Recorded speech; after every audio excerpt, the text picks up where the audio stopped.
আমি Mahmud senior station officer fire service civil station সুবিধা।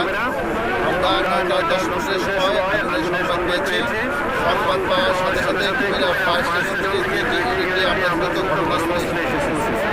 এখানে আগুনের ভয়াবহতা আমরা বেশি দেখে আমরা সাহায্যের জন্য বাইদিক ফায়ার স্টেশন এবং হায়দ্রাবাদ ফায়ার স্টেশন কল করেছি। ওনারা আমরা আগুন নির্বাপনের চেষ্টা করি এবং ওনারা দ্রুত সময়ের মধ্যেই চলে আসে এবং সাথে সাথে আরেকটি সহযোগী ইউনিট আমাদের বাংলাদেশ নৌবাহিনীর একটি ইউনিট আমাদের সাথে কাজে সহযোগিতা করে। তবে আমরা এখানে এসে যতটুকু জানতে পেরেছি এখানে 10টা থেকে 12টার দোকান ছিল। সব কটার দোকানে ছিল মেরিন আইটেম এবং এই আগুনের ক্ষয়ক্ষতি এবং উদ্ধারের পরিমাণ এখন আমরা সঠিকভাবে বলতে পারবো না। তবে তদন্ত সাপেক্ষে এটার আইডেন্টিফাই করা যাবে বলে আমরা ধারণা করি। আগুনটা কিসের থেকে লাগছে এটা একটু আপনারা জানতে পারছেন?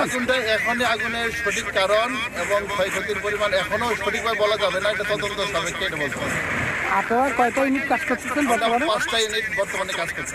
5টা ইউনিট। আচ্ছা, এখন কি পজিশন আছে বর্তমানে? এখন আগুন আমাদের পুরোটাই নিয়ন্ত্রণে।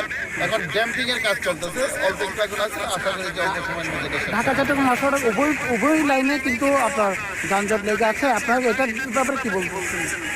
এটা আসলে আমাদের যেহেতু রাস্তার এই পাশে পানির একটু ক্রাইসিস ছিল, আমরা রাস্তার পশ্চিম পাশ থেকে পানি এনে এনেছি। এখন যদি আমরা গাড়িটা চলাচল করে আমাদের হয়তো লাইনগুলোতে একটু দুর্ঘটনায় ফেটে যাওয়ার সম্ভাবনা আছে।